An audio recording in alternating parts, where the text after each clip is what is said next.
जय श्री श्याम दोस्तों, आज की कहानियों में आपका स्वागत है। संपूर्ण भागवत संक्षिप्त में आज हम पढ़ेंगे नवा स्कंद, सत्यवादी हरिश्चंद्र के वंश का वर्णन। बोले श्री कृष्ण भगवान की जय। राजा परीक्षित बोले, हे ज्ञानाधिपति मुनीश्वर सुखदेव जी, अब हमारा काल निकट आ रहा है, अतः हमें सत्यवादी हरिश्चंद्र के वंशावली का ज्ञान दें। सुखदेव मुनि बोले, मानधाता के पुत्र अम्बरीश को उस बाबा युवनाथ ने गोद लिया था और अम्बरीश का पुत्र हरित हुआ था, और अम्बरीश और यौवनाश्व मंधाता के कुटुंब में प्रवर थे। सर्पों ने कुरुकुत्स को अपनी बहन नर्मदा विवाह दी। वासुकी के कहने से नर्मदा पति को रसातल में ले गई। वहां कुरुकुत्स ने वध के योग्य गंधर्वों को मारा, और इस पर प्रसन्न हो सर्पों ने वर दिया कि जो इस चरित्र को पढ़ेगा उसको सर्पों से भय नहीं होगा।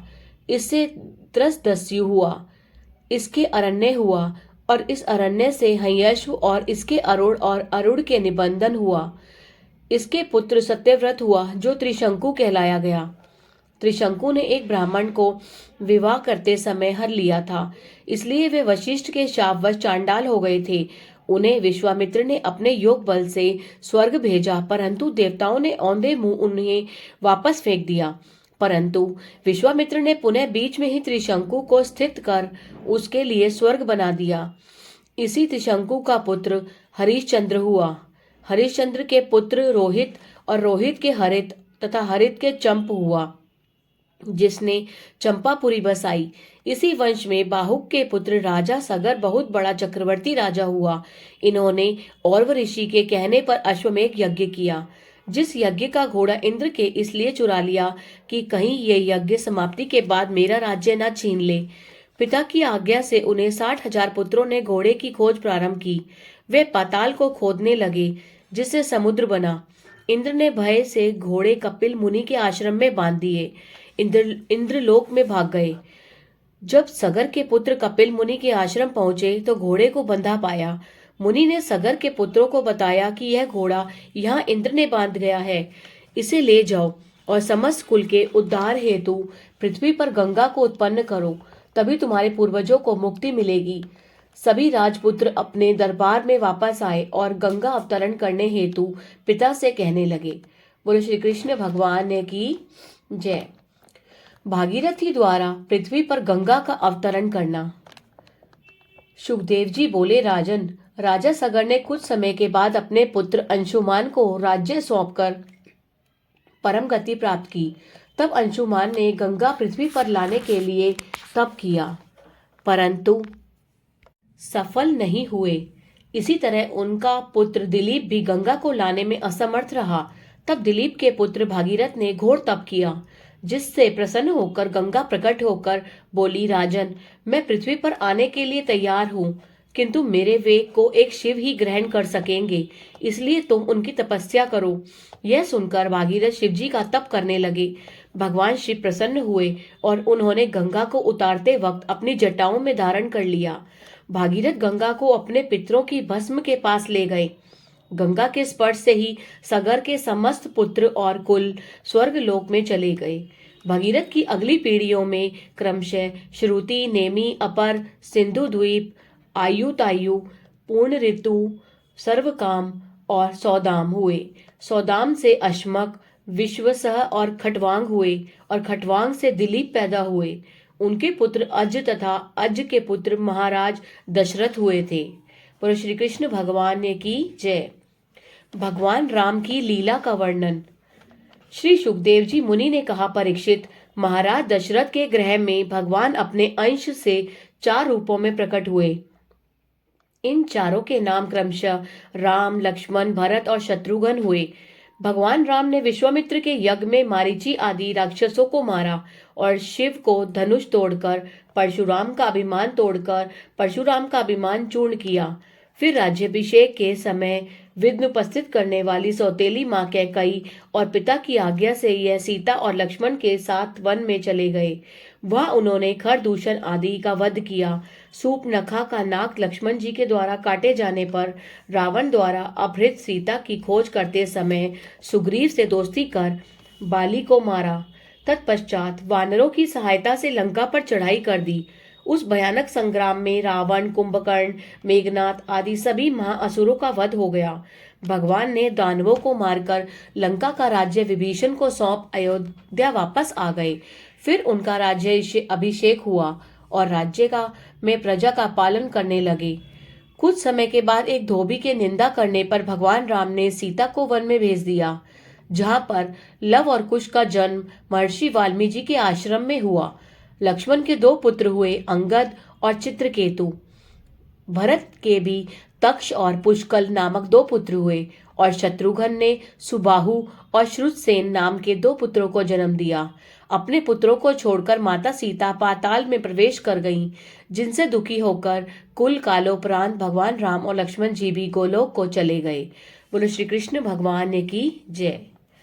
इक्ष्वाकु पुत्र निमि का वर्णन एवं राजा जनक की उत्पत्ति।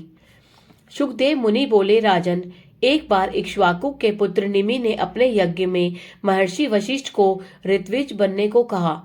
वशिष्ठ जी बोले, हमें पहले इंद्र का यज्ञ संपूर्ण करना है, और यह कहते हुए इंद्रलोक को चले गए। निमि ने गुरु की प्रतीक्षा किए बिना ही यज्ञ प्रारंभ कर दिया। यह बात जब वशिष्ठ को मालूम हुई तो उन्होंने निमि को शाप दे दिया कि तुम्हारा देह पतन हो जाए। तब निमि ने भी गुरु को श्राप दिया कि हे गुरुदेव, आप लोभ से धर्म को नहीं जानते हैं, अतः आपका भी देह नष्ट हो जाएगा। तत्पश्चात अध्यात्म ज्ञानी निमि ने शरीर छोड़ दिया। वशिष्ठ ने भी तन को त्याग कर मित्र वरुणी द्वारा उर्वशी में जन्म लिया। मुनि लोगों ने यज्ञ समाप्ति के बाद देवताओं से कहा, हे देवतागण, यदि आप निमि के यज्ञ से प्रसन्न हैं तो यह निमि का मृत शरीर पड़ा है, कृपया इसे जीवित कर दें। देवताओं ने तथास्तु कहा और निमि को पुनः प्राण दान दे दिया। तभी निमि के शरीर से एक आवाज आई, हे देवगण, हमें देह बंधन में नहीं डालें। देव बोले, हे विदेह, तुम शरीरधारियों के नेत्र में निवास करो। परंतु उस समय राज्य को देखने वाला कोई राजा नहीं था, अतः देवता निमि के शरीर को मथने लगे, जिसके 1000 कुमार उत्पन्न हुए और उन्हीं के नाम विदेह राजा जनक हुआ। बोलो श्री कृष्ण भगवान की जय। चंद्रमा वंशज की कथा। सुखदेव जी बोले, हे राजा, अब आपके समक्ष चंद्र वंश का वर्णन सुनाते हैं। ब्रह्मा के पुत्र अत्रि के से चंद्रमा का जन्म हुआ। जब ये युवा हुए तो राजा बनने के पश्चात तीनों लोकों को जीत लिया। यह इतना दुराचारी निकला कि देवताओं के गुरु बृहस्पति की पुत्री को तारा का हरण करके ले आया। बृहस्पति के अनेक बार कहने पर भी उसने तारा को नहीं लौटाया, तो शिव और इंद्र भी बृहस्पति के पक्ष में हो गए, क्योंकि शिवजी बृहस्पति के पिता अंगिरा से कुछ मंत्र शिक्षा लिए हुए थे।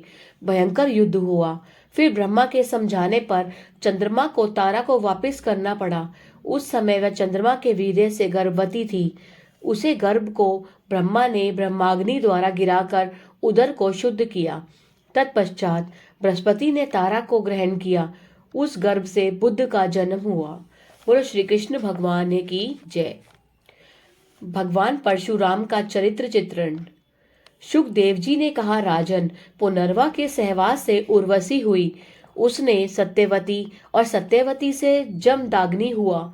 उसने रेणुका से विवाह किया। इसके वसुमनादी पुत्र हुए। इसमें से सबसे छोटे का नाम राम था। फरसा धारण करने से परशुराम कहलाए। इनको भगवान का अंश कहते हैं। एक बार जमदग्नि के आश्रम में कार्तवीर्य अर्जुन आया और उनसे कामधेनु गाय मांगी। ऋषि के न देने पर वह जबरदस्ती ले गया।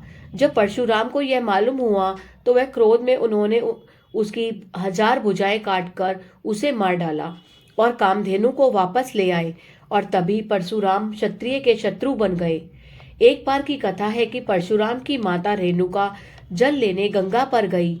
वहां गंधर्वराज चित्ररथ को अप्सराओं के साथ विहार करते देख वह उस पर मोहित हो गई और जल ले जाना भूल गई। जमदग्नि ने समाधि में ही यह सब देख लिया। उसके लौटने पर क्रोधित ऋषि ने परशुराम से उसे मार देने को कहा, तो परशुराम ने अपनी माता की हत्या कर दी। प्रसन्न होकर ऋषि ने परशुराम से वर मांगने को कहा, तो उन्होंने कहा, मेरी माँ जीवित हो जाए और यह घटना उन्हें कुछ न याद रहे। ऐसा ही हो गया और उनकी माता पुनः जीवित हो गई। बोलो श्री कृष्ण भगवान की जय। 9वां स्कंद संपूर्ण हुआ।